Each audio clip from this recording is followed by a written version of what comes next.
Hi all, welcome to challenger app. ഇന്ന് നമ്മൾ discuss ചെയ്യാൻ പോകുന്നത് SI മെയിൻസിന്റെ ഭാഗമായി വരുന്ന സ്പെഷ്യൽ ടോപ്പിക്കിലുള്ള സൈക്കോളജി എന്ന വിഷയത്തിലെ സിദ്ധാന്തമായ ഗസ്റ്റാൾട്ട് സിദ്ധാന്തത്തിനെ കുറിച്ചാണ്. ഇനി വരുന്ന ദിവസങ്ങളിലും നമ്മൾ സൈക്കോളജിയുമായി ബന്ധപ്പെട്ട ടോപ്പിക്കുകൾ ഡിസ്കസ് ചെയ്യുന്നതായിരിക്കും. എല്ലാവരും ക്ലാസ്സുകൾ കാണുക. എന്തെങ്കിലും സംശയങ്ങളുണ്ടെങ്കിൽ കമന്റ് ബോക്സിൽ രേഖപ്പെടുത്തുക. അപ്പോൾ നമുക്ക് ഇന്നത്തെ ക്ലാസ്സിലേക്ക് കടക്കാം. മാക്സ് വെർത്തിമറുടെ ഗസ്റ്റാൾട്ട് സിദ്ധാന്തം.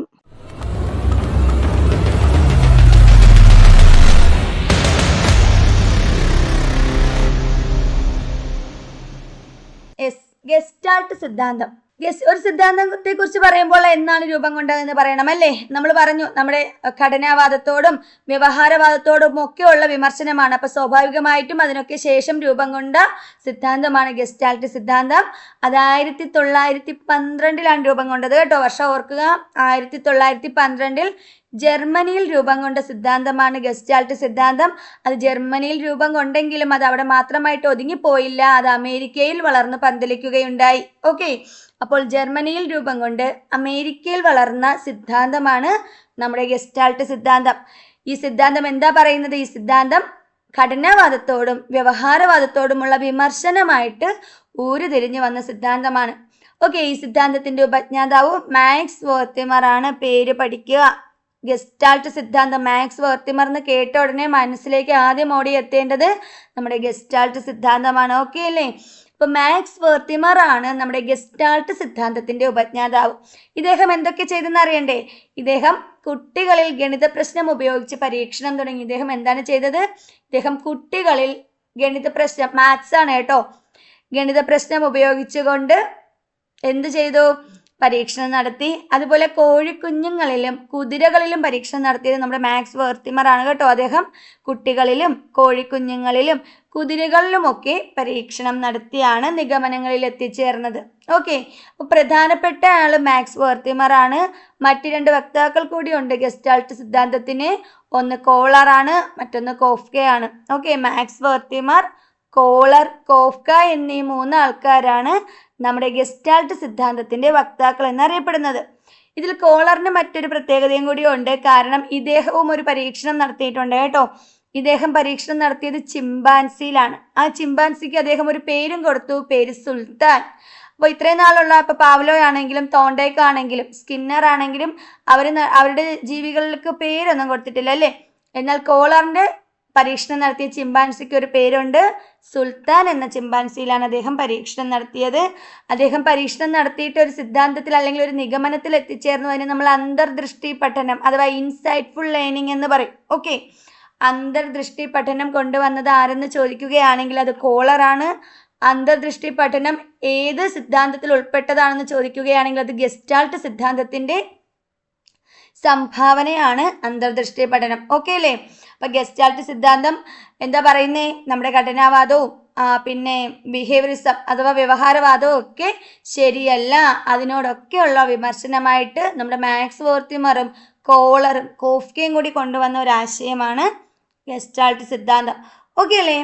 ഇനി നമുക്ക് നോക്കാം എന്താണ് ഗസ്റ്റാൾട്ട്. ഗസ്റ്റാൾട്ട് എന്നത് ഒരു ജർമ്മൻ പദമാണ്. ഓക്കെ, അപ്പൊ ഏത് ടൈമാണ് അത്? ഗസ്റ്റാൾട്ട് ഇവിടെ നിന്നുള്ള ആളല്ല, അത് ജർമ്മൻ പദമാണ്. അതുകൊണ്ട് തന്നെയാണ് ജർമ്മനിയിൽ രൂപം കൊണ്ടിട്ട് അമേരിക്കയിൽ വളർന്നു പന്തലിച്ചത്. ഓക്കെ, ഗസ്റ്റാൾട്ട് എന്ന വാക്കിന്റെ മീനിങ് രൂപഘടന അല്ലെങ്കിൽ ആകൃതി എന്നുള്ളതാണ് കേട്ടോ. എന്താണ്? രൂപഘടന അല്ലെങ്കിൽ ആകൃതി എന്നതാണ് ഗസ്റ്റാൾട്ട് കൊണ്ട് അർത്ഥമാക്കുന്നത്. ഈ ഗസ്റ്റാൾട്ടിസത്തിലുള്ള ആൾക്കാർ പറയുന്നത് എന്താണെന്നറിയോ? നമ്മുടെ പരിസരത്തിന്റെ സമഗ്രതയല്ലേ? സമഗ്രത മീൻസ് ആകെ മൊത്തം. യെസ്, പരിസരത്തിന്റെ സമഗ്രതയിൽ നിന്നുണ്ടാകുന്ന ഉൾക്കാഴ്ചയാണ് പഠനത്തിന് അടിസ്ഥാനം എന്നാണ് നമ്മുടെ ഗസ്റ്റാൾട്ടിസം പറയുന്നത്. അല്ലാതെ ശ്രമപരാജയമോ പിന്നെ അനുബന്ധനമോ ഒന്നുമല്ല, അല്ലെങ്കിൽ അതിൽ കൂടിയൊന്നുമല്ല ആക്ച്വൽ സ്റ്റഡി അല്ലെങ്കിൽ യഥാർത്ഥ പഠനം നടക്കുന്നത്. പകരം എങ്ങനെയാണ്? നമ്മൾ പരിസരത്തിനെ നിരീക്ഷിച്ചിട്ട് അല്ലെങ്കിൽ നമ്മുടെ ചുറ്റുപാടുകൾ നിരീക്ഷിച്ച് അതിൽ നിന്ന് നമ്മുടെ ഉള്ളിലൊരു ഉൾക്കാഴ്ച ഉണ്ടാവും. ഓക്കെ, ആ നമ്മുടെ ഉള്ളിലുണ്ടാകുന്ന അല്ലെങ്കിൽ ഓരോരുത്തരുടെയും ഉള്ളിലുണ്ടാകുന്ന ആ ഉൾക്കാഴ്ചയിലൂടെയാണ് നമ്മൾ ശരിക്കും പഠിക്കുന്നത് എന്നാണ് നമ്മുടെ ഗസ്റ്റാൾട്ടിസത്തിലുള്ള ആൾക്കാർ പറയുന്നത് കേട്ടോ. പിന്നെ അവർ ഒന്നും കൂടി പറയുന്നുണ്ട്. എന്താണ്? അംശങ്ങളുടെ ആകെ തുകയേക്കാൾ മെച്ചപ്പെട്ടതാണ് ഈ സമഗ്രത. സമഗ്രത എങ്ങനെയുള്ളതാണ്? അംശങ്ങളുടെ ആകെ തുകയേക്കാൾ ബെറ്റർ ആണ്. അതായത് നമ്മളൊരു കാര്യം പഠിക്കുമ്പോൾ കുറച്ചായിട്ട്, അതായത് പാർട്ട് ബൈ പാർട്ടായിട്ട് അംശങ്ങളായിട്ട് പഠിക്കുന്നതിന് പകരം അത് മൊത്തത്തിൽ പഠിക്കുകയാണെങ്കിൽ അല്ലെങ്കിൽ അത് മൊത്തത്തിൽ കണ്ട് നമുക്കൊരു ഉൾക്കാഴ്ച ഉണ്ടായി നമ്മൾ പഠിക്കുകയാണെങ്കിൽ അതായിരിക്കും ഏറ്റവും നല്ല പഠനം എന്നാണ് ആര് പറയുന്നത്? ഗസ്റ്റാൾട്ടിസത്തിലുള്ള ആൾക്കാർ പറയുന്നത് കേട്ടോ. പ്രത്യക്ഷണം അല്ലെങ്കിൽ പെർസെപ്ഷൻ എന്നുള്ള ആശയത്തെ അടിസ്ഥാനമാക്കി പ്രവർത്തിക്കുന്ന സിദ്ധാന്തമാണ് ഗസ്റ്റാൾട്ട് സിദ്ധാന്തം. ഓക്കെ, പ്രത്യക്ഷണത്തെ അടിസ്ഥാനമാക്കിയാണ് നമ്മുടെ ഗസ്റ്റാൾട്ട് സിദ്ധാന്തം പ്രവർത്തിക്കുന്നത്. ഇതിന്റെ അടിസ്ഥാനം എന്ന് പറയുന്നത് ഫൈ പ്രതിഭാസമാണ് കേട്ടോ. പ്രത്യക്ഷണം അല്ലെങ്കിൽ ഫൈ പ്രതിഭാസം. എന്താണ് ഫൈ പ്രതിഭാസം? ഫൈ പ്രതിഭാസം എന്ന വേർഡ് കൊണ്ടുവന്നത് നമ്മുടെ മാക്സ് വെർത്തിമർ ആണ് കേട്ടോ. അത് ഇദ്ദേഹമാണ് ഫൈ പ്രതിഭാസം കൊണ്ടുവന്നത്. അത് വേറൊന്നുമല്ല. ഈ പ്രതിഭാസം എന്താ പറയുന്നതെന്ന് അറിയോ? അതായത് സൈലന്റ് ആയിട്ട് അല്ലെങ്കിൽ സ്റ്റേബിൾ ആയിട്ട് അല്ലെങ്കിൽ ചലിക്കാത്ത ഒരു കാര്യം നമ്മൾ റിപ്പീറ്റ് ആയിട്ട് ഒരു കാണുകയാണെങ്കിൽ അല്ലെങ്കിൽ നമ്മളെ കാണിച്ചു തരികയാണെങ്കിൽ അത് നിശ്ചിത ഇടവേളകളിൽ നമ്മൾ കാണുകയാണെങ്കിൽ അത് ചലിക്കുന്നതായിട്ട് തോന്നും. അതായത് വേറെ ഒന്നുമല്ല, ഒരു നിശ്ചലമായിട്ടിരിക്കുന്ന ഒരു രൂപത്തിനെ നമുക്ക് കണ്ടിന്യൂസ് ആയിട്ട് കാണിച്ചു തരികയാണെന്ന് വിചാരിച്ചോ. ഫോർ എക്സാമ്പിൾ ഇപ്പോൾ കുറേ സർക്കിൾ ഉണ്ടെന്ന് വിചാരിച്ചോ. ഒരു വലിയ സർക്കിള്, അതിനകത്തൊരു കുഞ്ഞു സർക്കിൾ, അങ്ങനെ കുറേ ലാസ്റ്റ് വലിയ വലിയ സർക്കിൾ എടുത്ത് ഏറ്റവും ചെറിയൊരു സർക്കിൾ വരൂലേ, അങ്ങനെ ഒരു ഫിഗർ നമ്മൾ വരച്ചെന്ന് വിചാരിച്ചോ. ഈ ഫിഗറിനെ റിപ്പീറ്റ് ആയിട്ട് നമ്മൾ നോക്കുവാണ്. കണ്ടിന്യൂസ് ആയിട്ട് നമ്മൾ നോക്കുമ്പോൾ നമുക്ക് എന്ത് തോന്നും? നിശ്ചലമായിരിക്കുന്ന ആ ഓരോ സർക്കിളും ചലിക്കുന്നതായിട്ട് നമുക്ക് തോന്നാം. ഈ ഒരു പ്രതിഭാസത്തെയാണ് ഫൈ പ്രതിഭാസം എന്ന് പറയുന്നത്. ഇതാണ് ഗസ്റ്റാൾട്ട് സിദ്ധാന്തത്തിന്റെ അടിസ്ഥാനമെന്ന് ഗസ്റ്റാൾട്ട്വാദികൾ പറയുന്നത്. ഓക്കെ, അതുപോലെ തന്നെ വ്യക്തിഗത അനുഭവങ്ങളാണ് പഠനത്തിന് അടിത്തറ എന്ന് പറയുന്നത്. എന്താണ്? ഓരോ വ്യക്തികൾക്കും ഉണ്ടാകുന്ന അനുഭവങ്ങളാണ് പഠനത്തിന്റെ അടിത്തറ. അല്ലെങ്കിൽ ഓരോ വ്യക്തികളും ചുറ്റുപാടുകളുമായി നിരീക്ഷിച്ച് അവർക്കുണ്ടാകുന്ന ഉൾക്കാഴ്ചയാണ് പഠനത്തിന്റെ അടിത്തറ എന്ന് പറയുന്നു. എല്ലാ വ്യക്തികളുടെയും അല്ലെങ്കിൽ ഓരോ വ്യക്തികളുടെയും ദൃശ്യപ്രപഞ്ചം സെയിം ആണോ? അല്ല. നമ്മൾ ഇപ്പം ഞാൻ നോക്കിക്കാണും പോലെ അല്ല നിങ്ങൾ ഓരോരുത്തരും നമ്മുടെ ചുറ്റുപാടുകളെ നോക്കിക്കാണുന്നതല്ലേ. ചുറ്റുപാടുകളെ നിരീക്ഷിക്കുമ്പോൾ എനിക്ക് തോന്നുന്ന അനുഭവമല്ല നിങ്ങൾക്ക് തോന്നുന്നത്, അല്ലെങ്കിൽ എനിക്കുണ്ടാകുന്ന ഉൾക്കാഴ്ചയല്ല നിങ്ങൾക്ക് തോന്നുന്നത്. ഓരോ വ്യക്തികളും ഡിഫറെൻ്റ് ആയിട്ടാണ് നമ്മുടെ ദൃശ്യപ്രപഞ്ചത്തെ നോക്കിക്കാണുന്നത്. അതുകൊണ്ട് തന്നെ വ്യക്തിഗത അനുഭവങ്ങളാണ് പഠനത്തിന്റെ അടിത്തറ എന്നാണ് ആര് പറയുന്നത്? നമ്മുടെ ഗസ്റ്റാൾട്ടിസം അല്ലെങ്കിൽ ഗസ്റ്റാൾട്ട് സിദ്ധാന്തം പറയുന്നത്. ഇത്രയുമാണ് അതിൻ്റെ മെയിനായിട്ട് പറയാനുള്ളത്. ഇത് ജർമ്മനിയിലാണ് രൂപം കൊണ്ടത്. ജർമ്മൻ പദമാണ് ഗസ്റ്റാൾട്ട്. അതിൻ്റെ മീനിങ് എന്താണ്? രൂപഘടന. രൂപം എന്ന് വെച്ചാൽ എങ്ങനെയുള്ള രൂപമായിരിക്കണം? കംപ്ലീറ്റ്, ഒരു സമഗ്രതയുള്ള രൂപമായിരിക്കണം എന്ന് ഗസ്റ്റാൾട്ടിസം പറയുന്നുണ്ട് കേട്ടോ.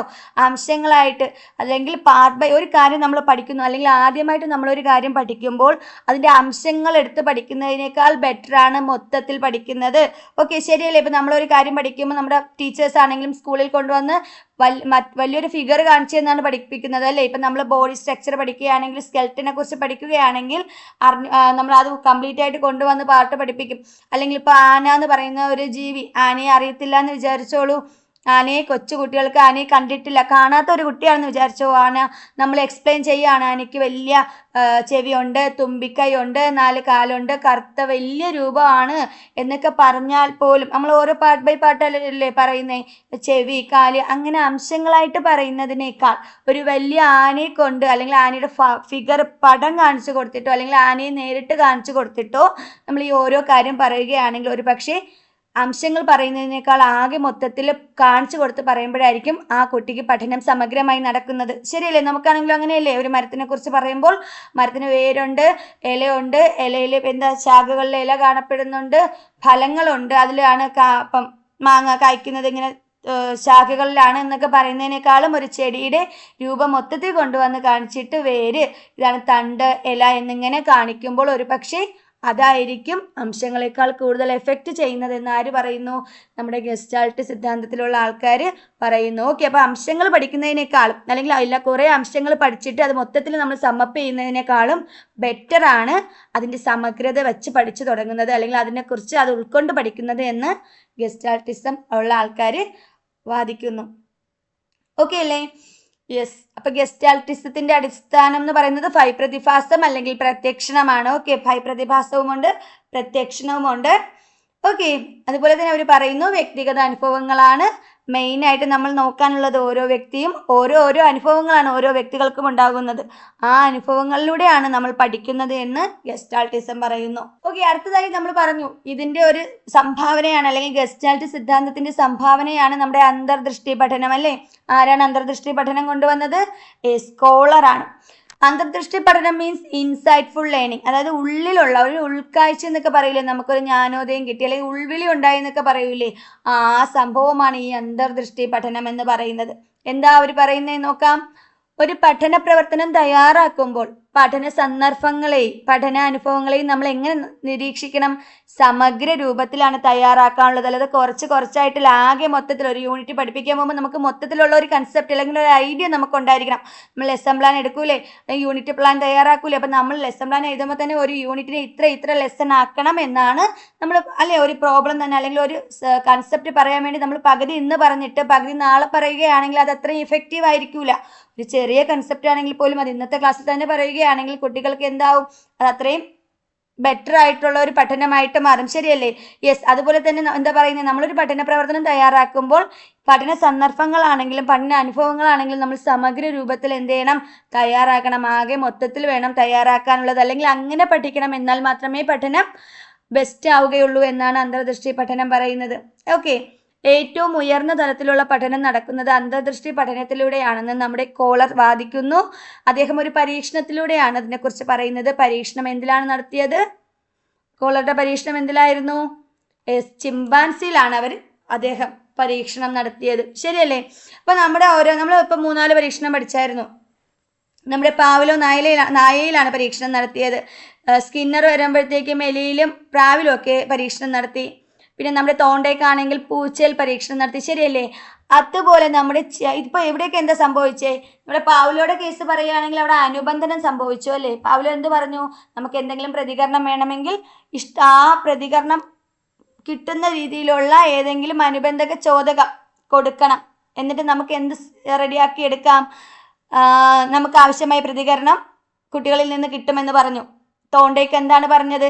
ഒരു കാര്യം പരിശ്രമിക്കുക, പരാജയപ്പെട്ടു പോയാലും വീണ്ടും പരിശ്രമിക്കുകയാണെങ്കിൽ നമുക്ക് വിജയത്തിലെത്താം അല്ലേ? പൂച്ച ഒരുപാട് പരിശ്രമിച്ച് കൂട് തുറന്ന് പുറത്തു വന്നു അല്ലേ? യെസ്. എന്നാൽ ഇവിടെ ചിമ്പാൻസിന്റെ കേസ് പറയുമ്പോൾ നമ്മുടെ കോളർ എന്താ ചെയ്തതെന്ന് അറിയോ? സെയിം, വിശക്കുന്ന ഒരു ചിമ്പാൻസിയെ കൂട്ടിലിട്ട് അടച്ചു അല്ലേ? അതായത് നമുക്ക് റെഡിനെസ് വേണം. ചിമ്പാൻസി വർക്ക് ചെയ്യണമെങ്കിൽ ചിമ്പാൻസിക്ക് അതിൻ്റെ ആവശ്യകത വേണം. ചിമ്പാൻസി റെഡി ആയിരിക്കണം അല്ലേ? അതുകൊണ്ട് തന്നെ വിശക്കുന്ന ഒരു ചിമ്പാൻസിയെ കൂട്ടിലിട്ട് അടച്ചിട്ട് അവിടെ ഒരു വടി വെച്ച് കേട്ടോ. വേറെ ഒന്നും വെച്ചിട്ടില്ലായിരുന്നു. പക്ഷേ നമ്മുടെ കോളർ എന്ത് ചെയ്തു? ഒരു കൂട്ടിലിട്ട് അടച്ചിട്ട് അവിടെ ഒരു വടി വെച്ചു. എന്നിട്ട് കൂടിന് പുറത്ത് ചിമ്പാൻസി കാണത്തക്ക വിധം കുറച്ച് പഴങ്ങൾ സജ്ജീകരിച്ച് വെച്ചു കേട്ടോ. അപ്പോൾ പഴങ്ങൾ കണ്ട ചിമ്പാൻസി എന്ത് ചെയ്യും? അസ്വസ്ഥനാവുകയും അതെടുക്കാൻ വേണ്ടി ട്രൈ ചെയ്യുകയും ചെയ്യും. അപ്പം പഴം കണ്ടു, ചിമ്പാൻസി എടുക്കാൻ വേണ്ടി പരിശ്രമിക്കുകയാണ്. അപ്പം ഇപ്പം ചിമ്പാൻസിക്ക് എത്തില്ല, അത്രയും പൊക്കത്തിലാണെന്ന് വിചാരിച്ചോളൂ പഴം, അത്രയും പൊക്കത്തിലാണ് പഴം. പക്ഷെങ്കിൽ ചിമ്പാൻസി ട്രൈ ചെയ്യുന്നു. എത്ര ശ്രമിച്ചാലും എന്ത് സംഭവിക്കുന്നു? ചിമ്പാൻസിക്ക് പഴം എടുക്കാൻ പറ്റുമോ അത്രയും പൊക്കത്തിലാണെങ്കിൽ? ഇല്ല, പറ്റില്ലെങ്കിൽ അത് ഒരിക്കലും. ഇനിയിപ്പം എത്രയൊക്കെ പരിശ്രമിച്ചാലും, ഇപ്പം 100 പ്രാവശ്യം പരിശ്രമിച്ചാലും ചിമ്പാൻസിക്ക് എന്ത് ചെയ്യില്ല? ആ മുകളിലിരിക്കുന്ന പഴം എത്തില്ല. എന്നാൽ ചിമ്പാൻസി എന്ത് ചെയ്തു? ഈ ശ്രമം പരാജയപ്പെട്ടതിനെ തുടർന്ന് കൂട്ടിൽ നിരാശനായിരുന്ന ചിമ്പാൻസി ആ വടി കണ്ട് അത് മൈൻഡ് ചെയ്യാതെ പോയില്ല ചിമ്പാൻസി. എന്ത് ചെയ്തു? ചിമ്പാൻസി ആലോചിച്ചു. ആ വടി കൊണ്ട് എന്ത് ചെയ്യാമെന്ന് ചിമ്പാൻസി ആലോചിക്കുകയും ഈ വടി ചിമ്പാൻസിക്ക് ഒരു ഉൾക്കാഴ്ച ഉണ്ടാവുകയും ആ വടി ഉപയോഗിച്ച് ചിമ്പാൻസി പഴം കൈക്കലാക്കുകയും ചെയ്തു. ഓക്കെ. അപ്പൊ എന്താ ചെയ്തത്? ഇവിടെ എന്താ സംഭവിച്ചേ? ശ്രമപരാജയമാണോ ഇവിടെ നടന്നത്? അല്ല. ഒരു പക്ഷെ വടി ഉപയോഗിച്ചില്ല എങ്കിൽ എത്ര ശ്രമിച്ചിരുന്നാലും ചിമ്പാൻസിക്ക് ആ പഴം കൈക്കലാക്കാൻ പറ്റില്ലായിരുന്നു. ശരിയല്ലേ? ചിമ്പാൻസിക്ക് വടി ഉപയോഗിച്ച് അല്ലെങ്കിൽ വടി കണ്ട ചിമ്പാൻസിയുടെ ഉള്ളിൽ ഇപ്പൊ പരിസരം വീക്ഷിച്ചു അല്ലേ? ചിമ്പാൻസി പരിസരം വീക്ഷിക്കുകയും വടി കാണുകയും അത് കണ്ടിട്ട് വെറുതെ ഇരുന്നിട്ട് കാര്യമില്ല. ചിമ്പാൻസിയുടെ ബുദ്ധി ഉപയോഗിച്ചുകൊണ്ട് ചിമ്പാൻസി എന്ത് ചെയ്തു? ഒരു ഉൾക്കാഴ്ച ഉണ്ടാവുകയും അത് ഉപയോഗിച്ചുകൊണ്ട് പഴം കൈക്കലാക്കുകയും ചെയ്തു. ഇവിടെ സന്ദർഭം മനസ്സിലാക്കിയല്ലേ ചിമ്പാൻസി നീങ്ങിയത്? അല്ലാതെ പഴം ഒരുപാട് തവണ ശ്രമിക്കുകയാണോ ചെയ്തത്? അല്ല. ചിമ്പാൻസി സന്ദർഭം മനസ്സിലാക്കി വടി ഉപയോഗിച്ചുകൊണ്ട് പഴം കൈക്കലാക്കി. ശരിയല്ലേ? അപ്പോൾ പഠന സന്ദർഭത്തെ ഇവിടെ സമഗ്രമായി കണ്ട് നിരീക്ഷിച്ച് ചിമ്പാൻസിക്ക് ഒരു ഉൾക്കാഴ്ച ഉണ്ടാവുകയും അതിൻ്റെ അടിസ്ഥാനത്തിൽ പഠിക്കുകയും അല്ലെങ്കിൽ ആ പ്രശ്നം പരിഹാരം നടക്കുകയും ചെയ്തു. ഇതിനെയാണ് അദ്ദേഹം നമ്മുടെ കോളർ ഉൾക്കാഴ്ച എന്നതുകൊണ്ട് അർത്ഥമാക്കുന്നത്. ഓക്കെ. എത്ര ശ്രമിച്ചിരുന്നെങ്കിലും പരാജയപ്പെട്ടിട്ടും ശ്രമപരാജയ സിദ്ധാന്തമല്ല ഇവിടെ നടക്കുന്നത്. പക്ഷെ ഇവിടെ ശ്രമിക്കുന്നുണ്ട് നമ്മുടെ ചിമ്പാൻസി അല്ലെ? ഇവിടെ ശ്രമപരാജയ സിദ്ധാന്തം നടക്കുന്നുണ്ട്. പക്ഷെങ്കിൽ ഏറെ നേരം ശ്രമപരാജയ സിദ്ധാന്തം നിലനിൽക്കുന്നില്ല അല്ലേ? വടി കണ്ടതിന് ശേഷം ചിമ്പാൻസി ഉൾക്കാഴ്ച കൊണ്ട് ആലോചിച്ചാണ് എന്ത് ചെയ്തത്, നമ്മുടെ പഴം കൈക്കലാക്കിയത്. ഇത്രയേ ഉള്ളൂ. ഇദ്ദേഹം ഇത് ഒരു പരീക്ഷണത്തിൽ നിർത്തിയില്ല കേട്ടോ. എന്ത് ചെയ്തു നമ്മുടെ കോളർ. അതുപോലെ ഈ ഒരു പരീക്ഷണം കഴിഞ്ഞിട്ട് അടുത്ത രണ്ടാമത് വീണ്ടും പരീക്ഷണം നടത്തി. രണ്ടാമത്തെ പരീക്ഷണത്തിൽ എന്ത് ചെയ്തു, ചെറുതും വലുതുമായ 2 വടികൾ വെച്ചു. എന്നിട്ട് സെയിം കുറച്ചും കൂടെ പൊക്കത്തിൽ, അതായത് ഇപ്പം ഒരു വടിക്ക് ഉള്ളതിനേക്കാളും കുറച്ചും കൂടെ പൊക്കത്തിൽ പഴം കെട്ടിയിട്ടു. എന്നിട്ട് 2 വടികൾ വെച്ചു. അപ്പം ചിമ്പാൻസി ആദ്യം സ്വാഭാവികമായിട്ടും നേരത്തെ ചെയ്തത് തന്നെ വീണ്ടും റിപ്പീറ്റ് ചെയ്യൂലേ. ഒരു വടിയെടുത്ത് നോക്കി, പക്ഷെ എങ്കിൽ കിട്ടിയില്ല ചിമ്പാൻസി. അപ്പോൾ ചിമ്പാൻസി നോക്കിയപ്പോൾ അടുത്ത മറ്റൊരു വടി കൂടി ഇരിക്കുന്നു. എന്ത് ചെയ്തു, പെട്ടെന്ന് കിട്ടിയ ഒരു ആശയം പോലെ ചിമ്പാൻസി ആ 2 വടിയും കൂടി തമ്മിൽ കെട്ടിയിട്ട് അല്ലെങ്കിൽ കൂട്ടി യോജിപ്പിച്ചിട്ട് നമ്മുടെ പഴം എടുക്കുന്നു. ഇതുപോലെ എത്ര പൊക്കം ഉണ്ടെങ്കിലും ഇപ്പം 3 വടി വെച്ചിരുന്നെങ്കിൽ 3 വടിയും കൂടെ കൂട്ടിക്കെട്ടുന്നു. അപ്പം ചിമ്പാൻസിയുടെ ഉള്ളിൽ തോന്നിയ ഒരു ആശയമാണല്ലേ കൂട്ടി കെട്ടിയാൽ പഴം കിട്ടുമെന്ന്. എന്താണ്, ചിമ്പാൻസിയുടെ ഉള്ളിൽ തോന്നിയ ഒരാശയമാണ്. യെസ്, ഇങ്ങനെ ഇപ്രകാരം ഉൾക്കാഴ്ചയിലൂടെ പഠിക്കുമ്പോൾ അവിടെയാണ് യഥാർത്ഥ പഠനം നടക്കുന്നത് എന്നാണ് നമ്മുടെ കോളർ അവകാശപ്പെടുന്നത്. കോളർ മാത്രമല്ല, ഗസ്റ്റാൾട്ടിസം പറയുന്നതും അപ്രകാരമാണ്. ഓക്കെ, എങ്ങനെയാണ്, നമുക്ക് ശ്രമപരാജയമല്ല അല്ലെങ്കിൽ ശ്രമപരാജയത്തിലൂടെയോ അനുബന്ധനത്തിലൂടെയോ അല്ല യഥാർത്ഥ പഠനം നടക്കേണ്ടത്, അത് ഉൾക്കാഴ്ചയിൽ നിന്നുണ്ടാവണം അല്ലേ എന്നാണ് ഇവർ പറയുന്നത്. ഓക്കെ, ഇതാണ് അതിൻ്റെ കൺസെപ്റ്റ്. ഇനി നമുക്ക് നമ്മുടെ അന്തർദൃഷ്ടിയെ സ്വാധീനിക്കുന്ന ഘടകങ്ങൾ നോക്കാം. ഏതൊക്കെ ഘടകങ്ങളാണ് നമ്മുടെ ഇൻസൈറ്റ്ഫുൾ ലേണിങ്ങിനെ അല്ലെങ്കിൽ അന്തർദൃഷ്ടി പഠനത്തിനെ സ്വാധീനിക്കുന്നത്? ഒന്നാമത്തെ ഘടകം ഏതാണ്? അന്തർദൃഷ്ടി പ്രശ്ന സന്ദർഭത്തിന്റെ ക്രമീകരണ രീതിയെ ആശ്രയിച്ചിരിക്കുന്നു. ശരിയല്ലേ? ഒരു പ്രോബ്ലം വരുമ്പോൾ ഇപ്പോൾ ഇവിടെ നമ്മുടെ ചിമ്പാൻസിൽ വടി കണ്ടത് കൊണ്ടാണ് സോൾവ് ചെയ്യാൻ വേണ്ടി അങ്ങനെ ഒരു ഐഡിയ ചിമ്പാൻസിന്റെ മനസ്സിൽ വന്നത്. വടി ഇല്ലായിരുന്നു എങ്കിൽ അങ്ങനെ ഒരു ഐഡിയ വരുമോ? ഇല്ല. അപ്പോൾ പ്രശ്നം സന്ദർഭത്തിന്റെ ക്രമീകരണ രീതിയെ ആശ്രയിച്ചാണ് നമുക്ക് അന്തർദൃഷ്ടി പഠനം അല്ലെങ്കിൽ ഉൾക്കാഴ്ച ഉണ്ടാകുന്നത്. രണ്ടാമത് പോയിന്റ് എന്താ? ഒരിക്കൽ അന്തർദൃഷ്ടി സംഭവിച്ചാൽ അത് ശരിയായ രീതിയിൽ ആവർത്തിക്കാൻ കഴിയും. ശരിയല്ലേ? ഇപ്പം ആദ്യമായിട്ടൊരു വടി കണ്ട് ചിമ്പാൻസി എന്ത് ചെയ്തു? വടി ഉപയോഗിച്ചെടുത്തു. വീണ്ടും പരീക്ഷണം നടത്തുമ്പോൾ വടി ഉണ്ടെങ്കിൽ അത് തന്നെയല്ലേ ചെയ്യുന്നത്. വീണ്ടും എന്ത് ചെയ്യുന്നു? വടി ഉപയോഗിച്ച് പഴം കൈക്കലാക്കാൻ നോക്കും. അത് പറ്റിയില്ലെങ്കിൽ 2 വടി ഉണ്ടെങ്കിൽ അത് തമ്മിൽ കെട്ടിവെച്ച് എന്ത് ചെയ്യുന്നുണ്ട്?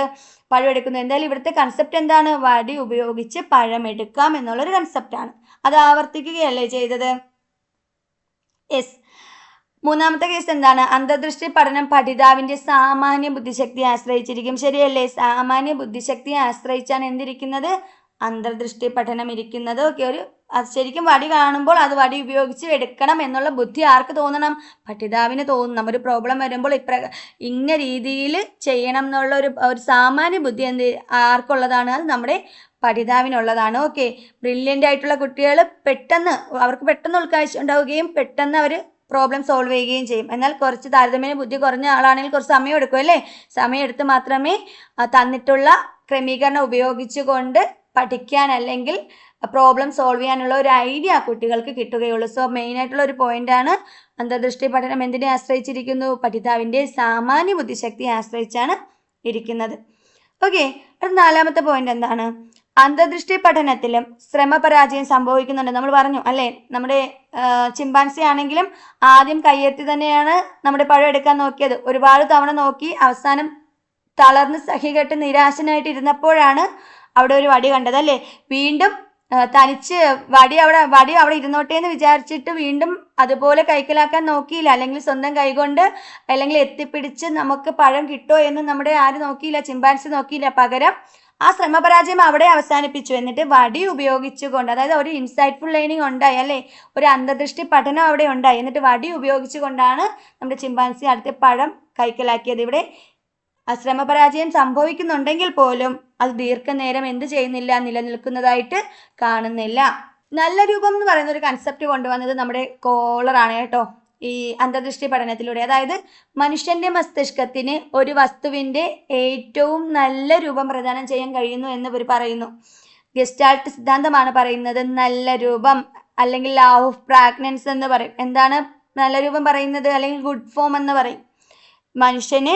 മനുഷ്യന്റെ മസ്തിഷ്കത്തിന് ഒരു വസ്തുവിന്റെ ഏറ്റവും നല്ല രൂപമാണ് പ്രദാനം ചെയ്യാൻ കഴിയുന്നത്. എന്തെങ്കിലും കാര്യം നമ്മൾ ആലോചിക്കാൻ പറയുകയാണെങ്കിൽ നമ്മൾ ഏറ്റവും ബെസ്റ്റ് അല്ലേ ആലോചിക്കുകയുള്ളൂ. ഇപ്പം നമ്മളെ തന്നെ ആലോചിക്കാൻ പറയുകയാണെങ്കിലും നല്ല ബെസ്റ്റ് ആയിട്ടുള്ള ഒരു രൂപമായിരിക്കും. അല്ലെങ്കിൽ നമ്മളെ സഹോദരങ്ങളെയോ അച്ഛനെയോ അമ്മേനെയോ ഒക്കെ ആലോചിക്കാൻ പറയുമ്പോൾ നമ്മൾ ഏറ്റവും ബെസ്റ്റ് രൂപം മാത്രമേ നമ്മുടെ മൈൻഡിൽ വരുള്ളൂ അല്ലേ? അല്ലാതെ മോശം രൂപം നമ്മൾ ആലോചിക്കുമോ? ഇല്ല. നല്ല ബെസ്റ്റ് ആയിട്ടുള്ള രൂപം മാത്രമായിരിക്കും നമ്മുടെ മനസ്സിൽ വരുന്നത്. യെസ്, അത് മനസ്സിൻ്റെ ഒരു പ്രത്യേകതയാണ്, അതിന് നല്ല രൂപം എന്ന് പറയുമെന്ന് ഗസ്റ്റാൾട്ട് സിദ്ധാന്തത്തിലുള്ള ആൾക്കാർ പറയുന്നു. ഇതാണ് അല്ലെങ്കിൽ ഈ നല്ല രൂപമാണ് അല്ലെങ്കിൽ മനുഷ്യന്റെ മസ്തിഷ്കത്തിന് ഒരു വസ്തുവിന്റെ ഏറ്റവും നല്ല രൂപം പ്രദാനം ചെയ്യാൻ കഴിയുന്ന ആ ഒരു പ്രതിഭാസമാണ് ഉൾക്കാഴ്ചയ്ക്ക് കാരണമാകുന്നത് എന്ന് നമ്മുടെ കോളർ പറയുന്നുണ്ട്. ഓക്കെ, അപ്പോൾ ഉൾക്കാഴ്ച എന്ന് പറയുന്ന കൺസെപ്റ്റ് കോളർ കൊണ്ടുവന്നതാണ്. സുൽത്താൻ എന്ന ചിമ്പാൻസിയിൽ പരീക്ഷണം നടത്തി കൊണ്ടുവന്നതാണ്. ഇവിടെ ശ്രമപരാജയം നടക്കുന്നുണ്ടെങ്കിൽ പോലും അത് ഏറെ നേരം നിലനിൽക്കുന്നില്ല. ഉൾക്കാഴ്ചയിലൂടെ പരിസരം വീക്ഷിച്ച് അവിടെയുള്ള ക്രമീകരണങ്ങളിൽ നിന്നുള്ള ഉൾക്കാഴ്ചകളിലൂടെയാണ് നമ്മുടെ ചിമ്പാൻസി പഴം കൈക്കലാക്കിയത്. ശരിയല്ലേ? ഇങ്ങനെ പഠനം നടത്തുന്നതാണ് ശരിയായ പഠനമല്ലാതെ അനുബന്ധനം നടത്തിയോ അല്ലെങ്കിൽ ശ്രമപരാജയം നടത്തിയോ അല്ല ശരിക്കും പഠിക്കേണ്ടത് എന്നാണ് ആര് പറയുന്നത്? നമ്മുടെ ഗസ്റ്റാൾട്ട് സിദ്ധാന്തത്തിലെ ആൾക്കാർ പറയുന്നത്. ഓക്കെ, അപ്പോൾ ഗസ്റ്റാൾട്ട് സിദ്ധാന്തത്തിന്റെ മെയിൻ ആയിട്ടുള്ള ഒരു കൺസെപ്റ്റ് ഇത്രയേ ഉള്ളൂ. എന്താണ് ഗസ്റ്റാൾട്ട് സിദ്ധാന്തത്തിലെ കൊണ്ടുവന്നത്? നമ്മുടെ മാക്സ് വെർട്ടിമർ ആണ് അതിൻ്റെ മെയിൻ ആൾ അല്ലെങ്കിൽ ഉപജ്ഞാതാവ്. പിന്നെ കോളറും കോഫ്കയും ഉണ്ട്. ഈ സിദ്ധാന്തത്തിന്റെ ആശയമാണ് അന്തർദൃഷ്ടി പഠനം അല്ലെ, അന്തർദൃഷ്ടി പഠനം കോളറാണ് കൊണ്ടുവന്നത്. ഇത് ഗസ്റ്റാൾട്ട് സിദ്ധാന്തത്തിന്റെ ആശയമാണ്. ഓക്കെ, പിന്നെ വിമർശനമായിട്ട് ഏതിനോടൊക്കെയുള്ള വിമർശനം? നമ്മുടെ ഘടനാവാദത്തോടും പിന്നെ ബിഹേവിയറിസം അഥവാ വ്യവഹാരവാദത്തോടും ഒക്കെയുള്ള വിമർശനമായിട്ടാണ് നമ്മുടെ ഗസ്റ്റാൾട്ട് സിദ്ധാന്തം ഊരുതിരിഞ്ഞു വന്നത്. അത് ജർമ്മനിയിൽ രൂപം പ്രാപിച്ച് അമേരിക്കയിൽ വളർന്ന ഒരു പ്രതിഭാസമാണ് ഗസ്റ്റാൾട്ട് എന്ന് പറയുന്നത്. എന്താണ് ഇതിന്റെ അടിത്തറ? 5 പ്രതിഭാസമാണ്. അതുപോലെ തന്നെ ഗസ്റ്റാൾട്ട് എന്ന വാക്കിന്റെ മീനിങ് എന്ന് പറയുന്നത് ആകൃതി അല്ലെങ്കിൽ രൂപഘടനയാണ്. ഓക്കെ, ഇത്രയുമാണ് മെയിനായിട്ട് പറയാനുള്ളത്. ഇനി ഇതിന് കുറച്ച് പഠന നിയമങ്ങളുണ്ട്, അതുമായിട്ട് നമുക്ക് അടുത്ത ക്ലാസ്സിൽ കാണാം. അതുവരേക്കും ബായ്. എല്ലാവരും നന്നായിട്ട് ഇത് പഠിക്കുക. ശരി എന്നാൽ.